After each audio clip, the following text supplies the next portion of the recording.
Hello, and happy after Valentine's Day here from the Resistance broadcast. Whether you celebrated Valentine's Day or not, Star Wars loves you. And just remember that. And so do we here at TRB. Welcome to the show, everybody. It's a different kind of Monday. We're doing a Thursday-style show, but bringing it to Monday. So if you're listening or watching, this is the right show. It is Monday. It is February 15th. Welcome to TRB. I'm John. That's James. That's Lacey. We're going to do a little bit of a 5-year plus look back on the movie that put Star Wars back on the map, The Force Awakens. So we're going to have a fun time talking about that. How's it going, guys? How are you? Happy Monday. Happy middle of February as winter trudges on. I'm good. Winter is trudging on, though. Yeah. We're getting hit so hard with snow. It's like I can't shovel the walk because there's compounded snow underneath the snow.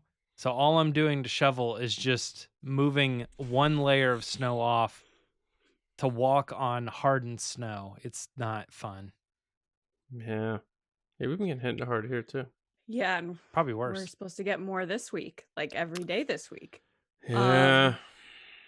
But it doesn't affect me because I don't shovel. Hooray! But I'm super excited to talk about The Force Awakens. Oh, yeah. Because as you guys know, one of my faves. So when John pitched this topic, I was like, yeah, sure, like playing it all cool, but I was like, yes, of course I do.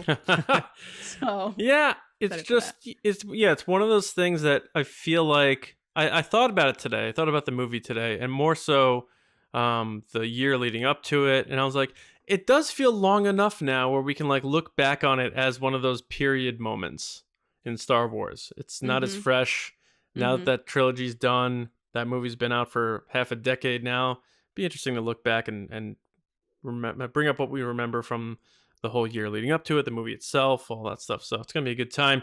But first, real quick, just want to say, if you like coffee and you like supporting small businesses, go to weirdbrothers.com and look up The Resistance Brew. That is a coffee we made together with Weird Brothers. So if you pick up a bag online, you're supporting us, small podcast, them, small business, and you get some delicious coffee. So go check them out. James, we have this segment we like to call what? One with the Force. We haven't done this in a while. The Force is with me, and I'm one with the Force. Stop. I'm one with the Force. The Force is with me.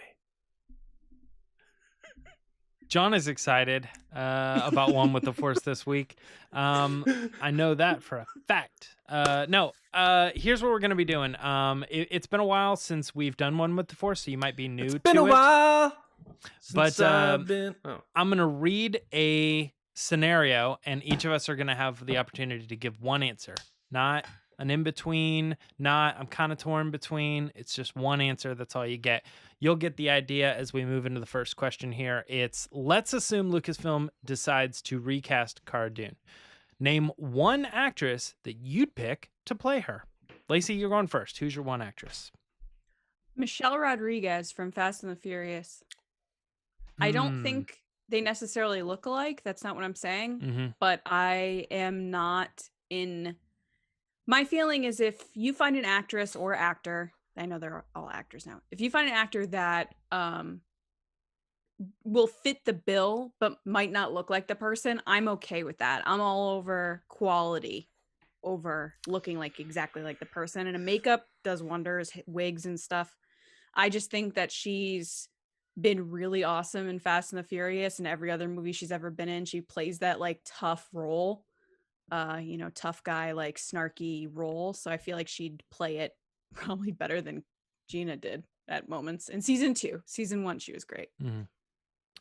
John, what do you think? Who's your one person to cast? If I didn't have to pick one, I would say an unknown. I think that'd probably be the best move. But I'm gonna play along with the game and say Evangeline Lilly from Lost. Wait, you made a face at my pick? What? And you picked Evangeline Lilly? Well, she's the Wasp. She's the Wasp. Okay. Michelle Rodriguez hasn't been in a movie in like 15 years. What are we talking about here? She's gonna be in the Fast and Furious stuff.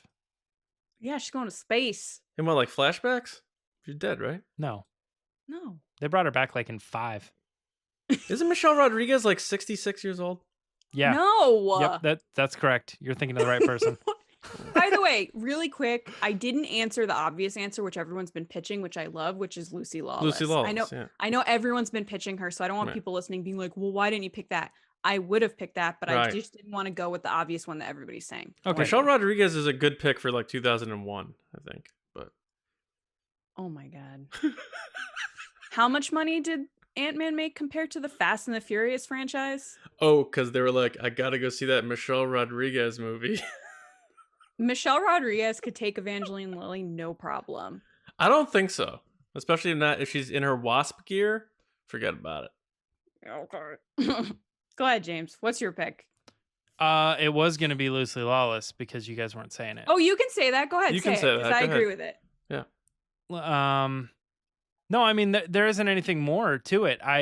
This concept didn't even occur to me until I ran across it on Twitter or whatever. So somebody retweeted it or something, and I just looked at the two images next to each other and I said, yeah, that's perfect. I mean, she has a history of these kinds of roles. She looks like the character. She obviously, as far as I know, has no drama or anything going on. And it seems like she's been in a lot of good series, so she's I don't know, reliable, I guess is a weird way to say, but like, yeah, she's been around for a long time. Star Wars. Yeah. So I was like, I don't see why this wouldn't be, a good recasting. Not that I know if they are or not, but in this scenario, we're going to say they are going to recast. That makes the most sense in my opinion, more than anybody else. Although I think the whole thing is weird, like the recasting thing, but we'll get into that. Moving on to the next question, though. Name one human character besides Rey that if you could, you would guarantee they are in an eventual episode 10. So, John, you're starting us with this one. You get one human character that can show up in episode 10. I'm going to say Finn. Mm-hmm. Because I want to see Jedi Finn finally fulfilled. And I think with some time passing, wounds healed, John Boyega would come back and do some Jedi things. And him and Rey would be a cool, like, pair. I agree with that. Lacey, solid choice. What's your pick? I know I'm her sticking pick. I'm sticking with what I've been saying for like I am a creature of habit, friends. I stick to the same things. I don't really change my mind. Taylor Gray, Ezra Bridger. That's who I would have show up. Oh, wow. So you would age up Taylor Gray? Oh, I guess it is a really different time, isn't it? I'm thinking Taylor Gray now in Mandalorian time. So Ezra Bridger later, I'd be open to whoever. You need like a Ezra 50-year-old Ezra. Maybe, you know what? Maybe they do episode 10 later and Taylor Gray can play Ezra Bridger. What if it was Hugh Jackman as Ezra Bridger? I like Hugh Jackman. I love Hugh Jackman, but it'd just be funny seeing Wolverine as Ezra. That is funny. Even he still has the claws too. Like they don't take him out. So he's like, hey. He's like, hey, mate. Yes, I think Ezra's going to have some mutton chops. Hey, mate. Like, Ray's just like, what? Yeah. No. All right, James. Man, this is tough because I honestly took the question as characters that were in the movies. So that's why my answer is going to be Poe. Big But Poe guy. yeah, but you throwing out Ezra now, I'm like, oh shoot, well, that's probably my real answer. But You can say that too. but I'll say Poe because to me, I love the idea of I think I got into him because I read the comics. And because I was reading the comics that led up to Last Jedi and stuff, I felt like I was more invested in his like journey and all that. And then I got really bummed when they basically they gave him the arc in Last Jedi that they already gave him in the comics. And I was like, oh, well, that kind of sucks. And then when people said he didn't even do anything in the movie or whatever, and I was like, Well, then I found myself like arguing. Like I was like, he had this big arc. Like we've seen it twice, but like it's been defined as a definite change in a person's motivation and stuff. And then I don't know, like in Rise of Skywalker, he eventually it's kind of like Darth Vader in Revenge of the Sith. Like I think he eventually became what we wanted to see in that movie, but I think we all went into Rise of Skywalker kind of thinking he was already going to be on top, leading everybody. And he really only had like the last little bit to do that. So I think it would be great to, in episode 10, revisit him and where he's at, as the tippy top, potentially now higher in the more open government as well too. Because the resistance so you want was Oscar to have a new house? Yeah, I do. Yeah.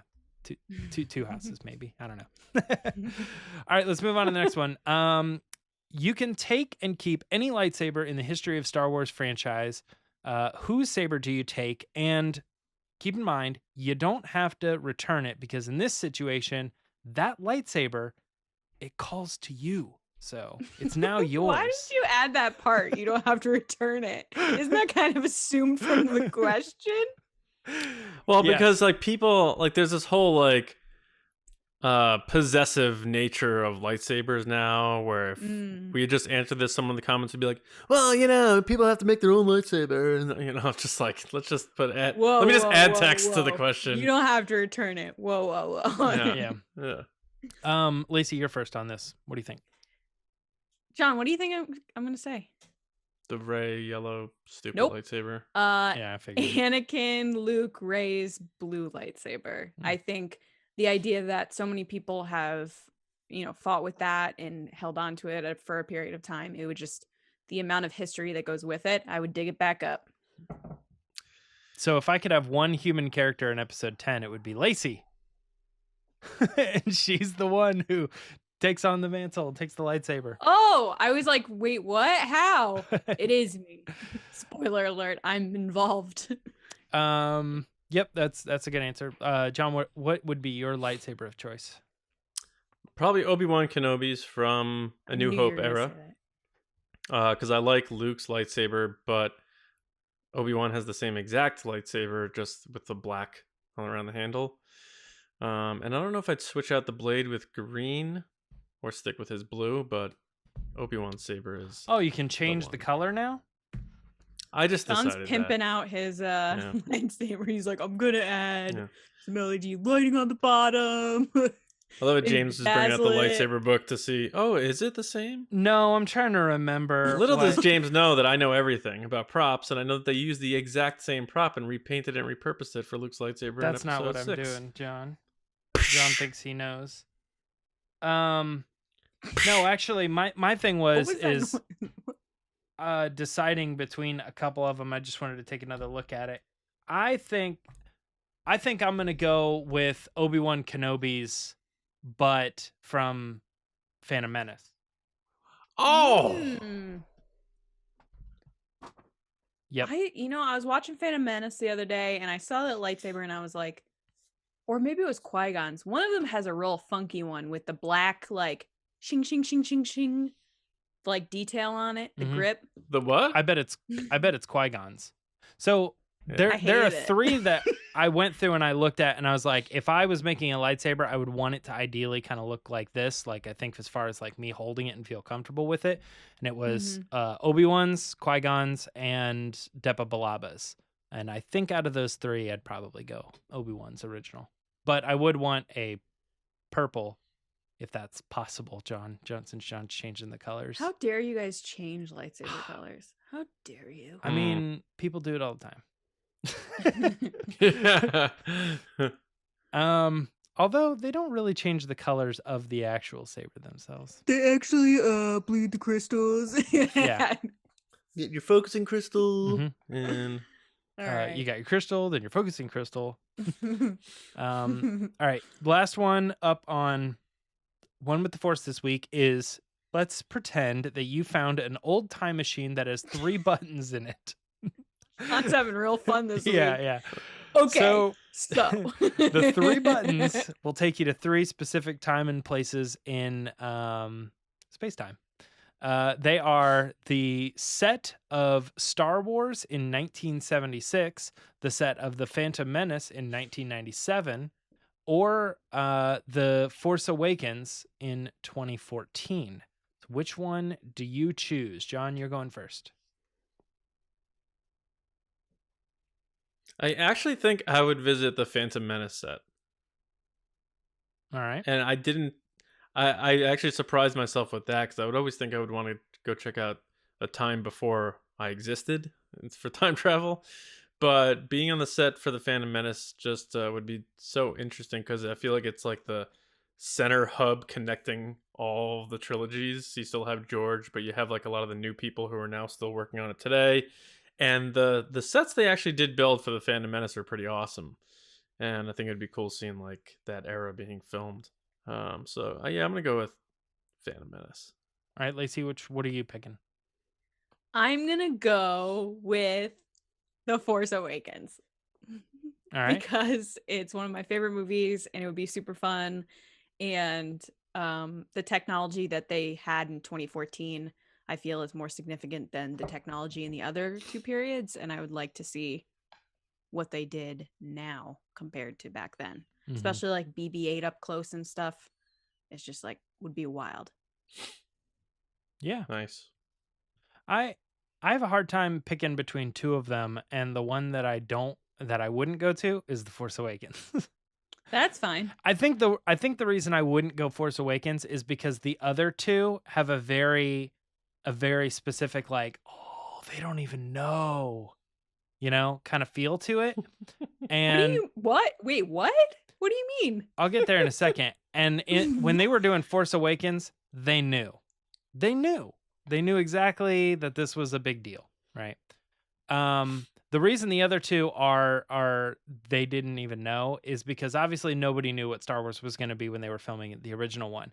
And the reason that I'd go to the Phantom Menace, and that's actually probably the one I would choose. I'm with John, so we'll hang out together. It is because fun and a lame one. I don't think they knew how much like backlash it was going to get.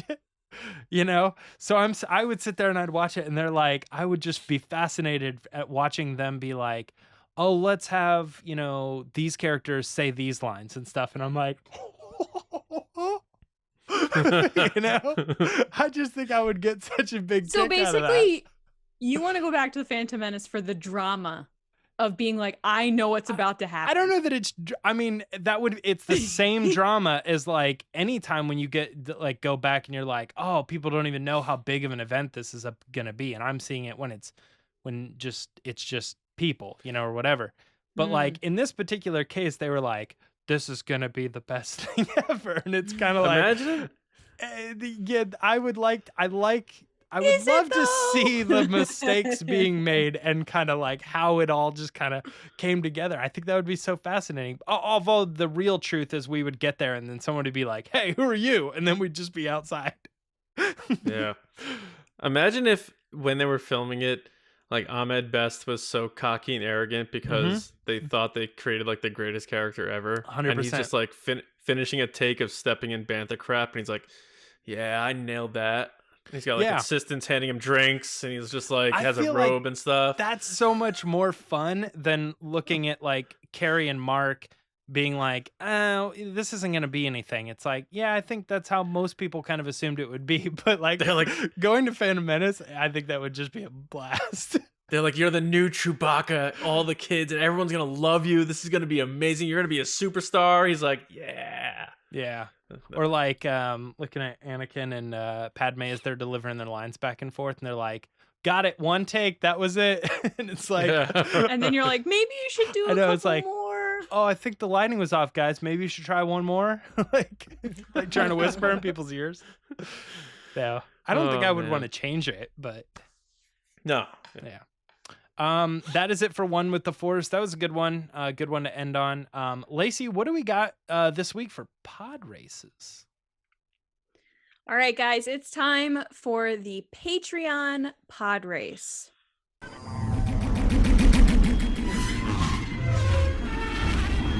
So there are lots of different ways you can support us, like liking this video, commenting, subscribing, following on all our audio platforms, Spotify, SoundCloud, etc. You can follow us on Twitter at RBATSWNN or on Instagram at The Resistance Broadcast. But if you want more access and more content from us and to support the show a little bit more, you can head over to patreon.com/Resistance Broadcast. Starting at $2 a month, you get access to all different kinds of content throughout the week, each week. And as you go up in the ranks, you get mailings and Discord server access and much more. Our top tier, our generals, get a chance to be a part of the show, and this is their segment. So before we get started with it, I just want to thank our Patreon generals. Taking a breath here. Thank you, Carmelo, Andrew Staley, Jeremy Myers, Neel Shah, David Probus, John Risi, Micah Harrison, Jetta Rosewater, oh my God, Jetta Rosewater, Michael Gaines, Beer Fat Bethany, Russ Harbison, Kendall Gelner, Paul Olsen, Jake Houchins, Jeff Connary, Oliver Lewis, Dave Hornak, Frank Grande. Every time I see his name, I'm just like, Ariana Grande's the best. And Val Trichkov. Jetta, I'm sorry. You're now in the club of Lacey messed up your name. So you're welcome. This week, we have General Jeremie up. We asked him a question and he gives us his answer and then we discuss it. So the question was, John Williams recently turned 89. Happy birthday, John Williams, if you're listening to this. What piece of Star Wars music would you showcase as his most impressive, iconic track for the franchise and why? Jeremie, take it away. Hey, what's up, guys? For me, my favorite John Williams score is the Imperial March. It's just badass, and I think it's amazing, but doesn't work to carry across the franchise because Vader was only in it for a certain amount of time. And the Star Wars theme is too obvious. So for me, it's the Jar Jar theme. Just kidding. For me, it comes down to the Duel of the Fates or the finale. And it's a hard toss-up because I think both are impactful and powerful in how they come across and when they come across. But the one that I go with the most is the finale, just because it mixes in throughout the movies. It mixes in throughout the book, the audiobooks, even into the cartoon series, they bring it in. I just love it. So, hope you're all well. General Jeremie out. Nice job, Jeremie. Love your pop collection. James, what did you think of his answer? Pretty strong answer, honestly. I don't know if I think I'm with you.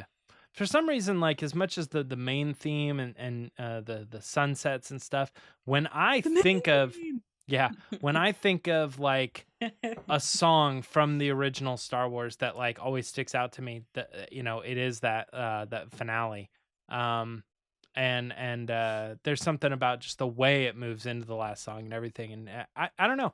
I think that's a really good answer. Although I think you're hard pressed to go up against like what you were saying, like the Imperial theme and stuff. But you got to have something that kind of is like all the movies and that one carries over to all the sequels and everything. So yeah, that's a good answer. Thank you so much. John, main theme. Hoey, what'd you think? Interesting approach there, Jeremie. You had me at Jar Jar theme. You had me there. Love the red Make Solo 2 Happen shirt. Thanks for repping that and spreading the word, man. Yeah, it's hard to argue with the Force theme. The end of A New Hope is one of my favorite versions. That throne room finale. Absolutely love it. And like you said, they intertwine that throughout the entire saga. So it is very important, and they use it in different ways so it doesn't get stale. So yeah, I mean, it's hard to argue with your choice there. And it's with John Williams, you can't really have a wrong answer. But you definitely picked a good one there. So hope you're well, man. Stay safe. And hope everything's going well with the business and all that. And thanks for being a general and being an awesome fan. John out. Jeremie, great answer. Although I think you had it right the first time with Duel of Fates. That song is just so good. And every time I hear it, I'm just like, yes, it's just so good. It's one of those hype songs, like compared to, the beautiful ballads and melodies that he writes. It's just one of those songs that you're like, oh, it's about to go down when it starts playing. But yeah, thank you so much for your support. We really appreciate it. We hope you are well. And now we're gonna go to John to discuss probably one of my favorite discussions ever. John? Obi-Wan once thought as you do. 5 years ago, The Force Awakens was wrapping up its theatrical run with about a month or so to go. So there it is, The Force Awakens. It's now been a part of Star Wars for over 5 years. That isn't a terribly long time, but enough for us to look back on 2015 and the year that put Star Wars back on the map in a big way with the lead up and release of Episode 7 in the Skywalker saga. So from the teaser trailers to the toys to the film itself, the hype, the promotion, all the actors promoting that thing throughout that whole year and beyond. Let's look back on The Force Awakens. So I'm going to start things off by a memory of mine, which was Black Friday 2014. The announcement that the new teaser for Episode 7 was out. And I remember sitting on my bed on my laptop and hitting play and making sure I had no distractions and just like watching the fade in of the sand. And then all of a sudden this guy's head pops up and he's sweating. And I'm just like, what is going on? And then I remember when I saw the Millennium Falcon with the main Star Wars theme, I got like hit like a brick to the chest because I'm thinking it's Han and Chewie in there and all that stuff. And it made me really think like, wow, we're actually going to see these characters again. And I can't believe it. So that like it kicked off everything. But to me, there's always those moments in your life that you remember as though it was yesterday. And that was definitely one of those moments for me. So I'll start there just from the promo standpoint. Let me throw it to Lacey, since this is your favorite Star Wars movie, or tied, right? It's up there. It's with Return of the Jedi, which most people would be like, so you like the happy ones? Yes, I do. Right. So, what is, like, looking back, what's the first thing that pops in your mind when you say, let me look back on The Force Awakens? Being at Anaheim, Star Wars Celebration Anaheim in 2015, and just the excitement in the air of being a Star Wars fan surrounded by Star Wars fans with the idea that Star Wars was back. Like, we all just thought we were never going to get a movie again. Like, that's insane. And then we get to 2015 and the hype is just building and building. And I had never been to a celebration before. It was my first one. And just being in the room when they had that panel for The Force Awakens and when they played that teaser for the first time, nothing will ever compete with that for me, because people were like openly weeping at the end of that trailer. That was the Han Solo one? Chewie We're Home, right? Chewie We're Home. Yeah. So like when the teaser played, it was, you see Rey with her speeder going across the desert and you see the Imperial ship and everybody kind of gasped. And then you saw Darth Vader's helmet. And it was funny because everybody was like kind of like being like, oh my gosh, and people were just shushing. They were like, shut up. Like they wanted to get every detail of the trailer. But yeah, no, at the end, same thing, John, when you saw the Millennium Falcon flying with the main theme and everything, you were like, oh my gosh, Star Wars is back. And people were just openly yelling. I remember, like, I don't remember the action of doing it, but I remember when the teaser was over, I was next to my friend, Dave at the time. I was just yelling. I was just screaming because I couldn't control the fact that I had just seen Han Solo and Chewie on screen again.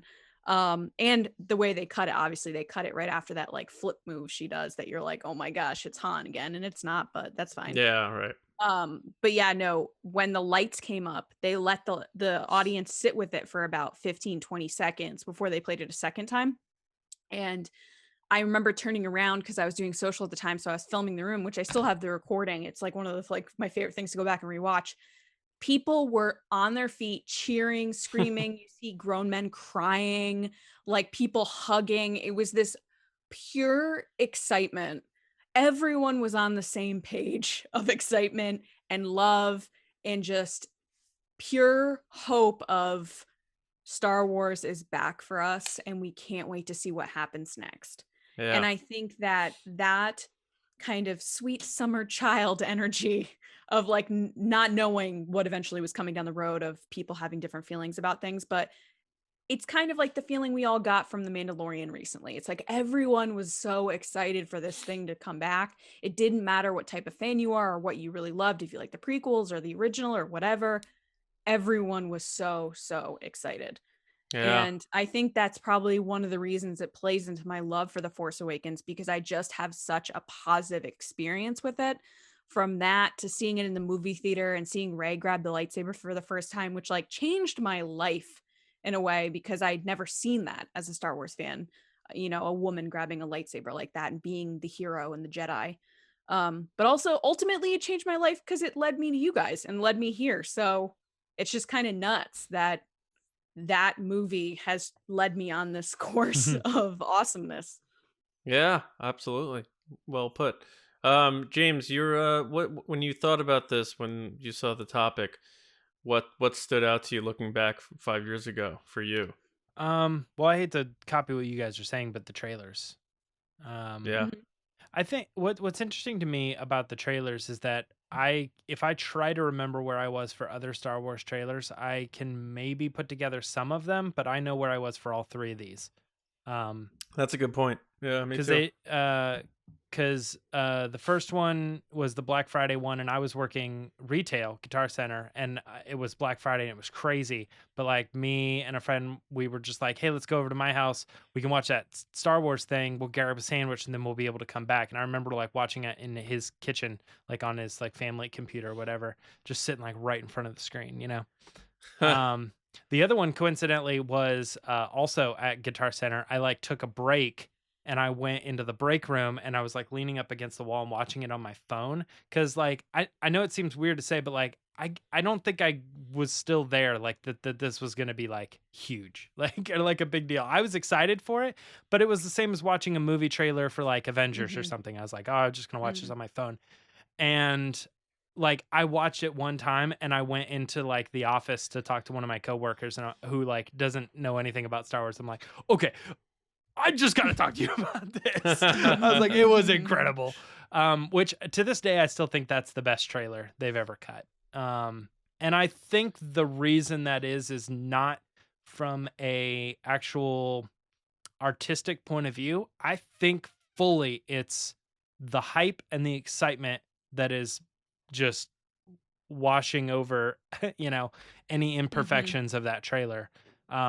I think that just being so excited for the movie and then seeing like even a decently put together trailer just makes you go like, this is the best trailer I've ever seen in my entire life. Yeah. But I do think, and I've said this before on the podcast, but there was a meme that was going around with Shia LaBeouf where he was like having reactions to like his thing, his own stuff. Yeah. And I saw one time that was like, it had 4 different emotions and somebody put in clips of the original Force Awakens trailer and like obviously ending with like Han and Chewie and stuff. And I was like, no, this trailer is better than that. And I put in 4 screenshots of the very first scene that they show, because you go through different emotions. You're like, okay, cool. What is this? And then you're like, what am I looking at? And then you're like, oh, because you realize it's a Star Destroyer in the background. And then you're like, what does that mean? Like you go through like 4 stages of reaction just in one shot. It's like, that's how, I don't know. And that speaks to a lot with the movie too. Like it isn't just that one shot. There was so much in that movie. And Lacey, this you might take over again here, is the setup of like, what? That is crazy what we just saw, and then processing it and going, but what does that mean now? And I think that is ultimately going to be the legacy that Force Awakens has, is that J.J. Abrams is really good at setting things up. Yeah, right? He's good at the mystery box. Yes. I think with the trailers too, like you said, James, it was the idea that we were seeing all these people on screen that we knew, obviously, Han, Chewie, whatever. And we were hearing Luke at times, and we saw Leia's hand. But when we saw Kylo Ren with the first time and he opens up that lightsaber, people flipped out. when he showed he had the crossguard, people Mhm. were like, what is that? And I feel like, the excitement of, is that Luke Skywalker? Did he turn to the dark side? I remember that was like the crazy theory. I was like, Yep. what? No, never. But like James said, like once you finally saw the movie, the excitement of what comes next, what can be better than this? Like, you've shown me an amazing movie that I loved every second of it. How can this get better? And what's going to happen? Because there were so many, like James said, questions that JJ puts in that movie. When you go back even now and you're like, okay, this was kind of answered, but it kind of wasn't. Like, there's a lot of stuff in that movie that doesn't necessarily tie everything together by the end. But that year, the couple years before The Last Jedi, there was a lot of like, is she Kenobi's granddaughter? Is this what's going to happen here? What does this mean for Luke Skywalker? And that, to me, is part of the fun of being a Star Wars fan, of taking what they've given you and being like, okay, what does this mean? And how can I make sense of this in a way that if I get it right, I'm going to feel really good about myself. And, obviously The Last Jedi was completely different than anything we had seen before, but The Force Awakens created a whole new generation of fans with the same imagination and excitement and creativity that people had from A New Hope so many years ago. And that's part of the reason why I like it so much. It's just so, so great. And it touches, and I understand people have their critiques of it of, oh, it's too much like A New Hope. I feel like it perfectly touches on nostalgia while also giving you something new to think about and predict what comes next.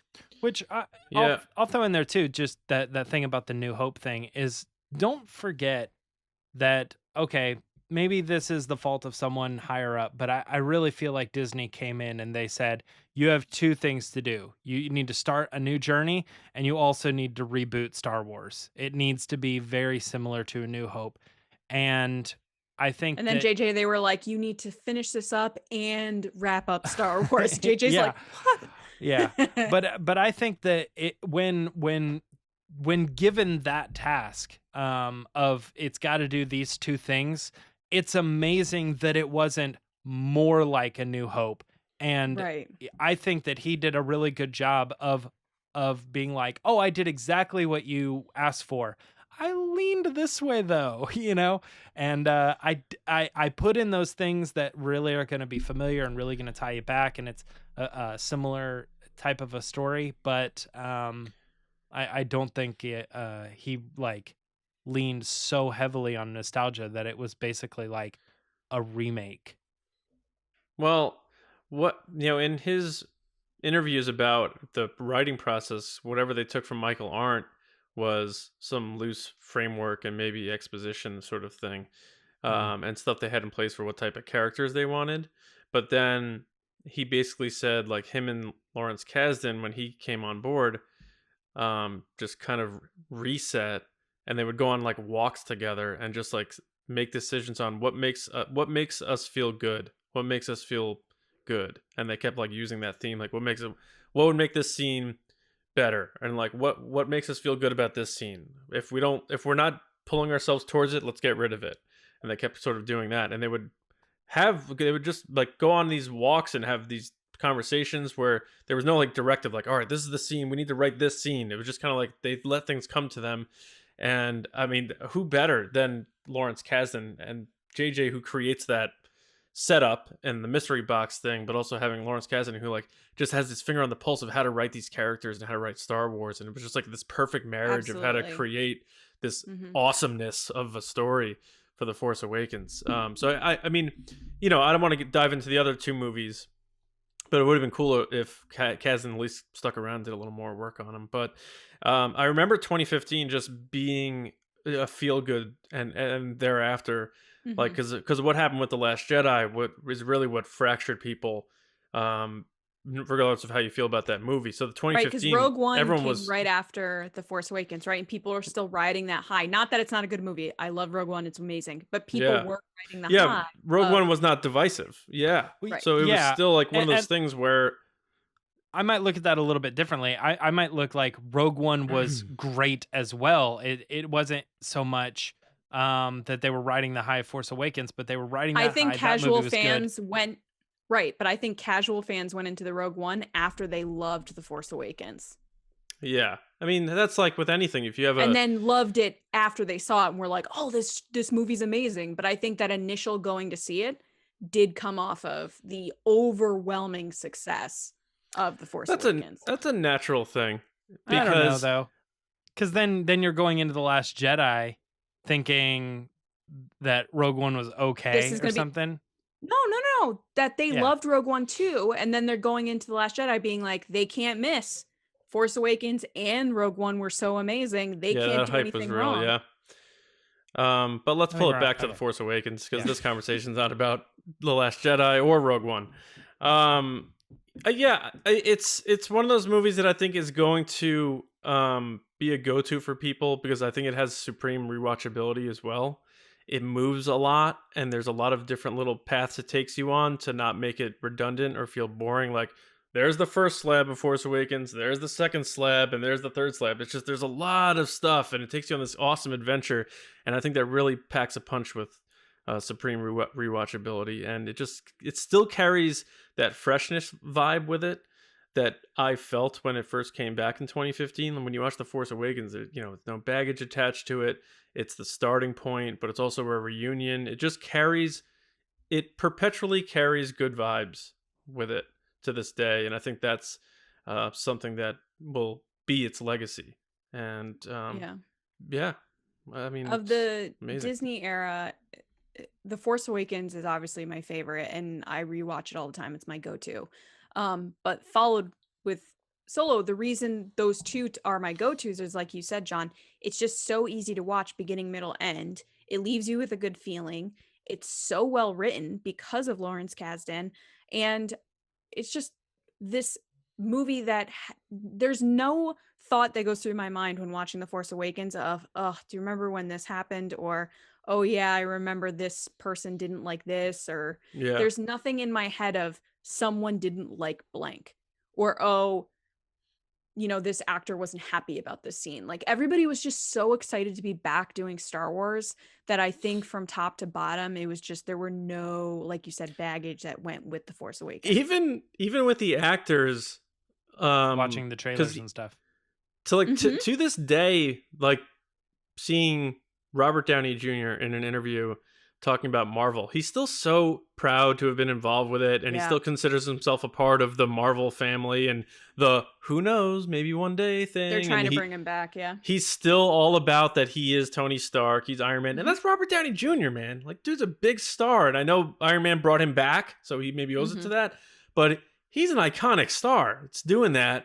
And it makes me long for the 2015 days when the new cast felt that way about being in Star Wars, which, let's be honest, they really don't anymore. So it's another one of those things, like in Frozen in Time, when you see, if you go back and watch, interviews with Oscar, Daisy, and John, or seeing them behind the scenes at Celebration or behind the scenes at some late night show and stuff, there's just this, we can't believe we're a part of this vibe that kind of started trickling away as the trilogy went on. So I love that 2015, from the promo standpoint, and how the cast and actors were, including Mark, Carey, and Harrison.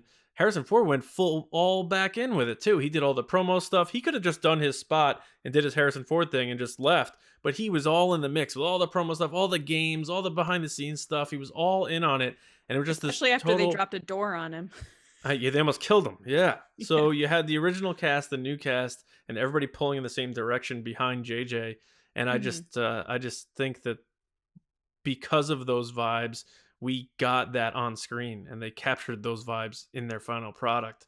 And I don't know. Do you guys have any scenes that you can see now that we're 5 years removed that are the iconic scenes, like the other movies, the older movies? Is there other iconic scenes to you that stand out? Like, man, that is now a legendary Star Wars scene. Anything stand out to you guys? Well, Rey grabbing the lightsaber is probably one of the most iconic scenes of all Star Wars for me. Yeah. Her handing the lightsaber to Luke. I was gonna say the end sequence, Yeah. kind of thing. Mhm. That's a big one. Rey walking away on the sand with BB-8 following her is like one of those first scenes that we got in trailers and stuff that you were like, what does this mean? Right. And then, like you said, the Millennium Falcon flipping over is like one of those scenes that always sticks with me. Yeah. The ending to me is I think to this day might be my favorite Star Wars movie ending. Because I love the Jedi Steps song by John Williams. And I just remember when I first watched it, and that's where I keep trying to go back to, is like seeing everything that Rey went through this whole journey, and now she's taking that walk to climb up to her destiny. It's pretty moving because you have this person who came from literally absolutely nothing, like selling junk just to eat. And then she gets to this point where she's ascending literally these steps to get to the most iconic hero in film history for us, Star Wars fans. And that music is just so powerful, and the location, the Skellig Michael, that they actually went there and did that. I was shocked because I was like, when you have, and I think I've used this analogy before, when you have like an iconic band, Paul McCartney or Aerosmith or somebody, and they're like, yeah, we're putting out a new album. It's like, all right, well, I'm glad you're still around and you're still making music, but nothing's going to be Toys in the Attic or, Abbey Road. And then they do it, though, with The Force Awakens. Like, Star Wars put out one of its best movies ever 35 years later or whatever, 38 years later. And there it was. And it to me, it's best ending. So it's a lot to hang on with this movie. It could have been one of those just, hey, we're putting out a Star Wars movie and it'll be good enough.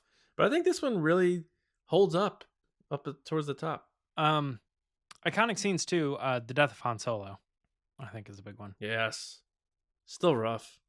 Oh, yeah. It still hurts. It definitely still hurts. And the Chewie thing is what makes me hurt more than that you ruined it for me, John. I can never look at that scene ever again. We'll meet we'll meet back here. Yeah. Detonator. Last thing he ever says. The Rey introduction, I feel, is my favorite introduction of a character in all of Star Wars. Oh, going down the hill and stuff? Yeah, when she opens up the thing and she's looking, she's got a mask on, you don't know who it is, kind of going down the rope. Then she's sliding down, her theme comes in. Her theme is one of the best themes in Star Wars. Yeah. It took me a while to like it, I'll be honest. Oh, I love it. Now I do. So great. Yeah. I think the sled is good there, but I think one of the bigger things to me is her going outside, drinking the water, and then they cut to the wide, and she's like a dot next to the back of that Super Star Destroyer. Yeah. That's huge. I was also thinking one scene that really sticks out to me, and I think it's because it's everybody went into the movie and they were super excited, right? And they get in, and it's the first scene, and they're watching Poe fire that blaster at Kylo Ren, and he stops it. And when they're dragging him, and this camera passes by the laser, I think it's very possible there wasn't a person alive that thought that was dumb. Right. I remember being in the theater and people going, "Oh, I know," because we had never seen it done before. Yes, and I think that was what it was. Is it was this new understanding of the Force and how we're getting ready to be open to a whole new world of people who are using the Force in ways that we've never seen before, and it was just. It's like it's iconic in its own little bit, in its own way. Because I think everybody would revisit that scene and be like, "Hey, I mean, like, say what you will about the rest of this movie or the rest of the Disney, whatever. That was cool." I feel like that, that's how it goes. You just made me think of, because that was a moment that people reacted in the audience that I'm just now remembering. The big reaction was when Rey's like, "That one's garbage," and then it pans over and it plays the music, and you see the Millennium Falcon like all run down. People cheered in the theater when that came on screen. Yeah, absolutely. I remember that. Yep. Because I don't think my brain went there when she's like, "That one's garbage." I was like, "Oh, well." I'm like, "Wait a minute." Then I see it. I'm like, "Oh, And even if you were fast enough to be like, "Oh, I bet it's gonna be," it happens so quick in the theater. Like, you don't have enough time to lean over to your friend to call it unless you'd already seen the movie, or something. But That was so good. Another thing about this movie that I think is a touching aspect is what it did for Mark Hamill and Carrie Fisher, particularly because they were both kind of on the outs. They weren't doing the fan circuit stuff really anymore. They had both kind of, I don't want to say the word let themselves go because it's harsh to say, but they weren't doing well health-wise. They didn't look good. And, you know, there were photos of Mark Hamill like rummaging through ashtrays for used cigarette butts on the street, like weird stuff like that. And Carrie Fisher, obviously, we know she had her serious issues, but something about this movie brought them back in a big way. And they both like trained hard for it, and they got in shape, and they felt good about it, and they were happy to return. And it was almost like in a weird way, a redemption for both of them, because for so long they were just looked at as this novelty act, like, hey, there's Mark Hamill from Star Wars. Yeah. And he's like, hi, I'm Mark Hamill from Star Wars. And, you know, he obviously also had a career in voice acting and stuff. It sounds like a Simpsons cameo. Yeah, Big Bang and stuff. Yeah, and it was like, oh, there's the bow. He's on that sitcom. Oh, yes, Star Wars, great. They came back, and even though Mark Hamill wasn't in a lot of this movie, it was a huge scene. He was the MacGuffin of the movie. And Carrie came back and did a great job, and it was good to see her back in the mix. And even though we lost her soon thereafter, she was able to come back and appear in these 3 Star Wars movies and act in 2 of them. And I think that like this movie was a huge deal for them. And you saw how well JJ wanted to treat them and respect them and honor them, and how the new cast kind of like looked at them as like, wow, these icons. And you see Harrison Ford signing Boyega's Stormtrooper and Carrie dancing with all of them and kind of melding those 2 generations, almost like letting all the fans know, like, it's okay. Like, they're cool. They're with us now. And that whole handing of the baton thing. So, I mean, that aspect of it too, like from Mark and Carrie. I don't know if you guys have thoughts on that, but I think that gets overlooked because they kind of came back and it almost made people feel like they never went away, but they did. They did for a while. I mean, I just love this movie. I could keep talking about this forever. Well, maybe that's where we take a little bit of a turn. Because I mean, it's not that I don't want it to be all positive or whatever, but remember when coming out of this movie, there were critiques, and we talked a little bit about the New Hope thing, but was there anything that you guys felt like have sat with you over time that you're like, I think this would have been a different or possibly even a better movie, in my opinion, if X happened? Anything that sticks out? They got rid of the helicopter shot at the end. Yeah, you really do not like that. Yeah, that's a good one. That is the only issue I have with the movie. I agree with you that I'm fine with it, but I think that they could have had like if it was a different shot, I would have been like, oh yeah, that's better. You know what I mean? It ended on them zooming on Mark Hamill, and then that it could have ended there. I don't know why they did this like big elaborate. I think they could have shot the island almost Last Jedi style and like backed out of it, and then that be the thing. Not where you see them, but like the whole island, and it would have been like, oh shoot. Yeah. I don't know that I have anything I would necessarily change without looking at it from the spectrum of the full 3 movie set there. But maybe more involvement from R2 and 3PO, where there were again more of just kind of like cameoed here. Yeah. I think they could have found a way to get them involved more and had them more part of the story like the original trilogy. But that's a nitpick, you know? Yeah. I remember one of the biggest criticisms coming out of the movie was the fact that Chewie and Leia didn't hug after Han died, and he walked right by her. And simpler times when that was one of the bigger complaints about a Star Wars movie. Yeah, the two for me is I remember thinking there were 2 things that were definitely going to happen, and neither one of them happened, and I was surprised, and I still stand to this day that I feel like that might have been kind of a weird thing.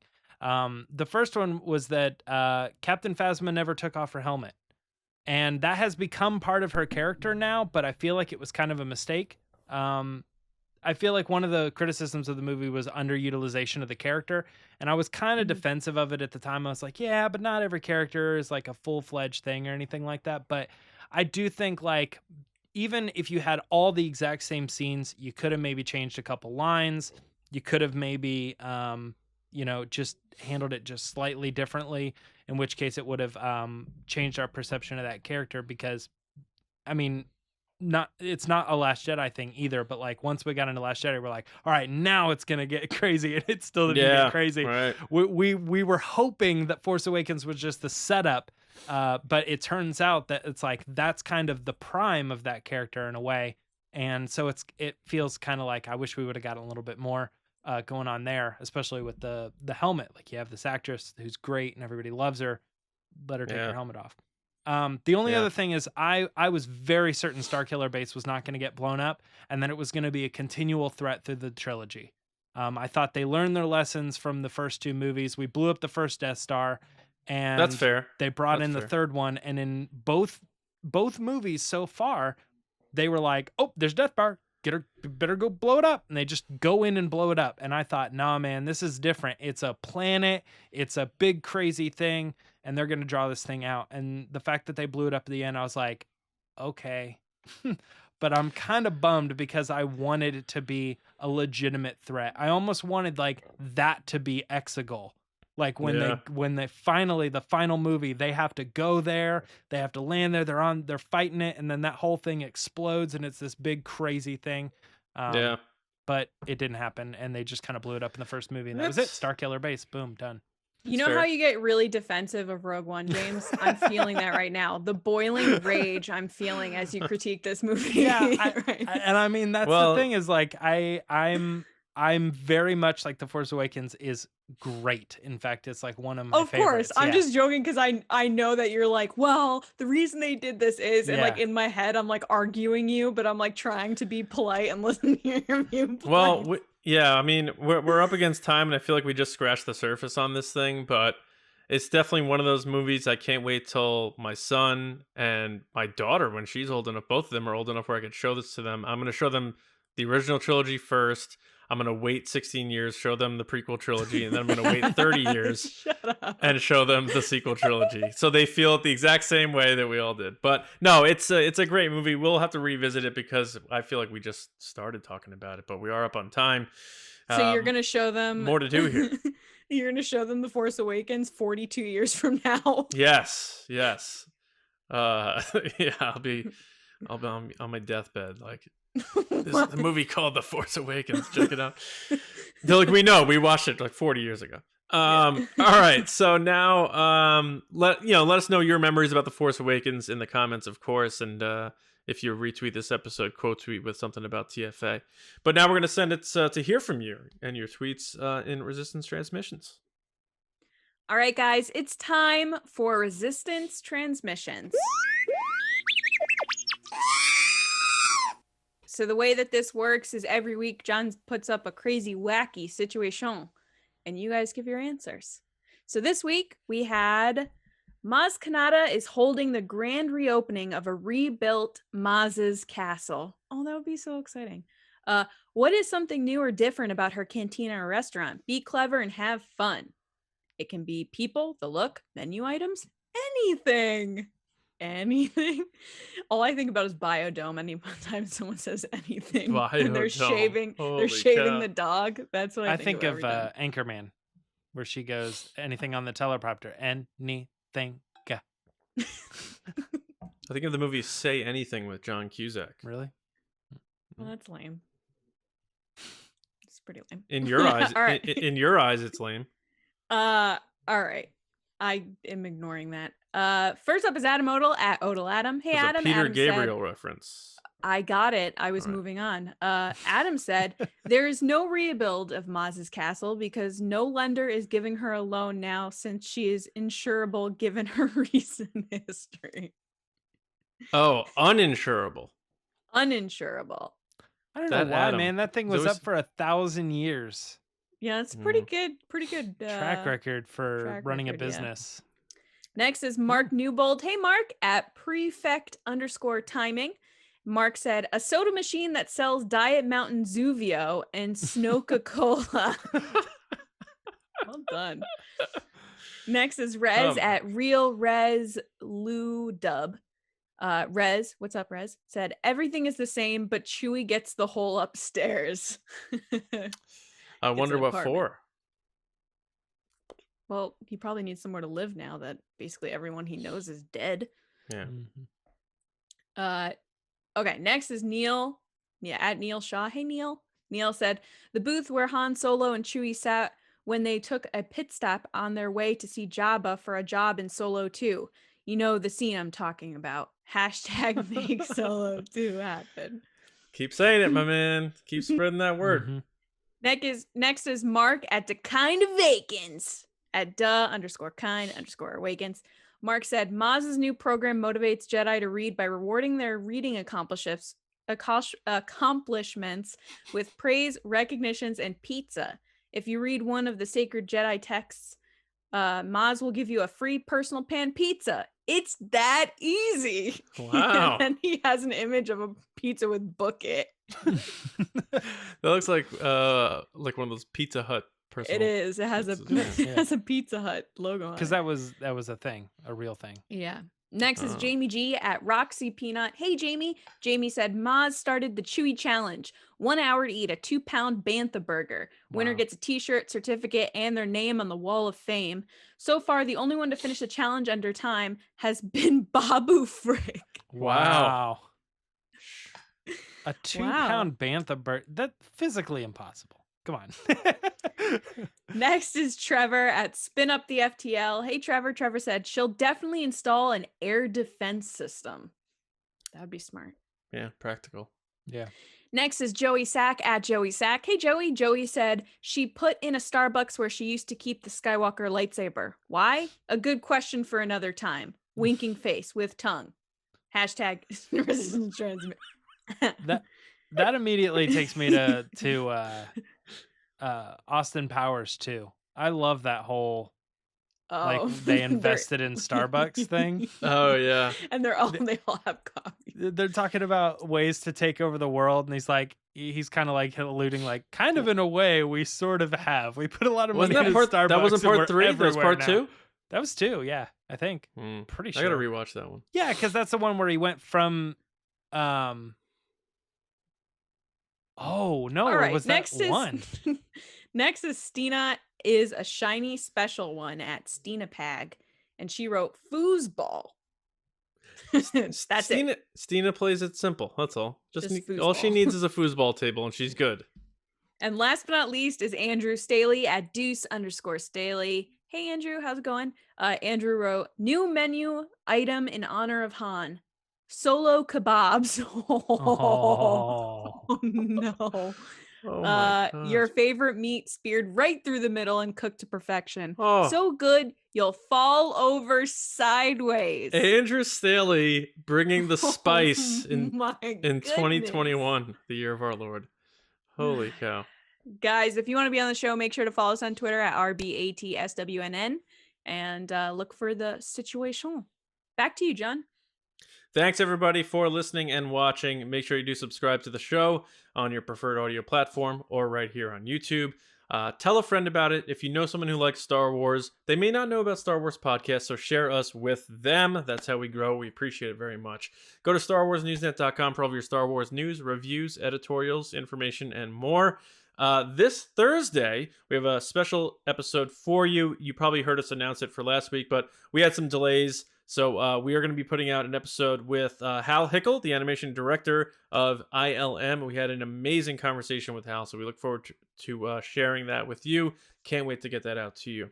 You guys can find me on Twitter at Johnny Hoey and writing and editing at StarWarsNewsNet.com. And my movie podcast, Just Like the Movies, on podcast platforms. We recently did Pulp Fiction, so go check us out. Talking about other stuff beyond Star Wars. Mondays is James Baney. Yeah. You can find me on Twitter and Instagram at Myra Trunks, and on this channel doing book discussions. If you've read any of the new High Republic stuff, go over and check out our spoiler discussions, reviews, and descriptions on what happened. Yes. Lacey. People can find me on Instagram and Twitter at Lacey Gilleran. And this past week, I got a chance to sit down with the Star Wars Hasbro team and talk about what's going on with their 50th anniversary Lucasfilm line, as well as some hints of what's to come. So check that out on the YouTube channel. Nice. And yes, so we hope everyone enjoys their week. We'll be back with you on Thursday morning with another episode right here on TRB. That stands for the Resistance Broadcast. See you around, kids.